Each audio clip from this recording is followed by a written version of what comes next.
So hello and welcome back to another video. তো বরবাদের BGM নিয়ে আজ কথা বলবো। বরবাদের বিজিএমটা দুদিন না একদিন আগেই লঞ্চ করা হয় এবং সেই বিজিএমটা জাস্ট শুনি। আমার মনে হয় যে পুরো সিনেমা জুড়ে এই বিজিএমটা থাকতে চলেছে। কারণ এই বিজিএমটাকে যেভাবে ডিজাইন করা হয়েছে মানে এটা পুরো একদম সেই অনিরুদ্ধ লেভেলের বিজিএম। ব্যাপক লেগেছে আমার বিজিএমটা। সত্যি কথা বলতে তোমরা টিজার দেখেছো, টিজার থ্রু আউট টিজারের মধ্যে যে বিজিএমটা ইউজ করা হয়েছে সেটাও কিন্তু ব্যাপক একটা মানে ছিল, যে ক্যারেক্টারটাকে যেভাবে বিল্ড আপ দেওয়া হচ্ছে। এবং শাকিব খানের না বেশ কিছু কয়েক ছবিতে সে বিশালভাবে নিজেকে এক্সপেরিমেন্ট করতে চাইছে। সে অন্যান্য ধারার ছবির সাথে যুক্ত হতে চাইছে। সে নিজের ক্যারেক্টারটাকে বিশালভাবে ডার্ক থেকে মোর ডার্কার জায়গায় নিয়ে যেতে চাইছে। কারণ তুফান একটা কিন্তু ভিলেন ক্যারেক্টারও সে প্লে করেছিল এবং অন্যদিকে সে একটা হিরোর মতনও প্লে করেছিল। সেখানে টুইস্ট অ্যান্ড টার্ন ছিল। যারা এখনো পর্যন্ত তুফান দেখেনি তাদের জন্য বিষয়টা বলতে চাই না। বাট সে ক্যারেক্টারের মধ্যে ওই এক্সপেরিমেন্টটা কিন্তু আনতে চাইছে। বাট এইখানেও ক্ষেত্রেও সেই জিনিসটাই হয়ে দাঁড়াচ্ছে যে তো এখানেও কোথাও গিয়ে সেই জিনিসটাই আবার হয়ে দাঁড়াচ্ছে। বরবাদ ছবিতে তোমরা জানো যে শাকিব খানের কিন্তু অনেকগুলো চরিত্র থাকতে চলেছে। মানে শাকিব খানের অনেকগুলো মাল্টিপল ক্যারেক্টার থাকতে চলেছে, আমি সেটা নয়। শাকিব খান নিজেই মাল্টিপল ক্যারেক্টার এখানে প্লে করছে। মানে একটা ক্যারেক্টারই এখানে মাল্টিপল ভাবে তোমরা দেখতে পাবে। শাকিব খানকে কখনো রোম্যান্স করতে দেখতে পাবে। এবং এই ছবির পরিচালক মেহেদী হাসান সে কিন্তু জানিয়েছে যে এই ছবিতে রোম্যান্স কিন্তু ভরপুর থাকবে, কিন্তু এই ছবির রোম্যান্স একটু অন্যরকম ভাবে থাকবে। মানে এই ছবির রোম্যান্স নিয়ে কিন্তু এক্সপেরিমেন্ট করা হয়েছে। এই ছবির রোম্যান্স কিন্তু আর অন্যান্য বাংলা ছবির মতো কিন্তু হবে না।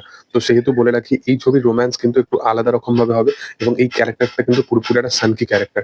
এবং বরবাদের পুরো সিনেমা জুড়ে যদি কিছু জিনিস যদি এক্সপেক্টেড হয়ে থাকে, সেটা হচ্ছে এই সিনেমার হচ্ছে ভায়োলেন্স। এই সিনেমার ভায়োলেন্স কিন্তু বিশাল ভরপুর থাকবে। মানে বাংলা সিনেমা জুড়ে তোমরা এতটুকু ভায়োলেন্স এক্সপেক্টও করোনি, সেই রকম কাইন্ড অফ ভায়োলেন্স কিন্তু এই ছবি থাকতে চলেছে। ভরপুর একটা বিজিএম এর দরকার পড়ে। তোমরা সাউথের যে কোনো একটা ছবি দেখো, তোমরা জেলার বলে একটা ছবি যদি দেখে থাকো তাহলে অবশ্যই কমেন্ট জানাতে পারো। জেলার এমন একটা ছবি ছিল যেটা রজনীকান্তের লাস্ট ইয়ার বা তার আগের ইয়ার এসেছিল। জেলার রিলিজ হওয়ার পর রজনীকান্ত একটা স্টেটমেন্ট দেয় যে যদি অনিরুদ্ধের এইরকম কাইন্ড অফ বিজিএম যদি না থাকতো তাহলে জেলার সিনেমাটা স্ট্যান্ডার্ড জায়গায় দাঁড়াতোই না। এবং এটা সত্যি কথা, জেলার ইটসেলফ ভালো সিনেমা, বাট অনেক কিছু এরকম পার্টিকুলার সিকোয়েন্স আছে যেগুলোকে ব্যাপকভাবে বিল্ড আপ দেয় অনিরুদ্ধের বিজিএম। জওয়ানের ক্ষেত্রেও তুমি তাই দেখতে পারো। শাহরুখের অনেক অনেক এরকম ক্যারেক্টার মানে অনেক জায়গায় আছে যেখানে কিন্তু সে বিজিএম গুলো ব্যাপকভাবে বিল্ড আপ দিচ্ছিল। তো সেই রকমই কিন্তু বিজিএম এর প্রয়োজনীয়তা আছে বরবাদ সিনেমাটায়। আমি অপেক্ষায় আছি বরবাদ নিয়ে। এবং বরবাদের ভায়োলেন্স যেহেতু আছে, ভরপুর অ্যাকশন থাকতে চলেছে এই সিনেমার জুড়ে, hand to hand fighting sequence থাকতে চলেছে। তো সেই জন্য আমার মনে হয় যে বরবাদেও কিন্তু ব্যাপক ব্যাপক বিজিএম কিন্তু থাকবে। এবং একটা বিজিএম শুধু নয়, মাল্টিপল বিজিএম গুলো থাকবে।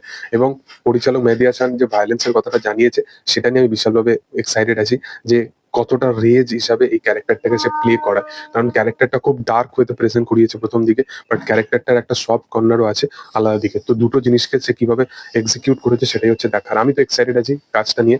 তোমাদের কি বক্তব্য, তোমরা কতটা কি এক্সাইটেড আছো সেটা কমেন্ট সেকশনে জানাতে পারো। আর ভিডিও যদি ভালো লেগে থাকে অবশ্যই লাইক শেয়ার এন্ড সাবস্ক্রাইব করে দিও। Thank you all.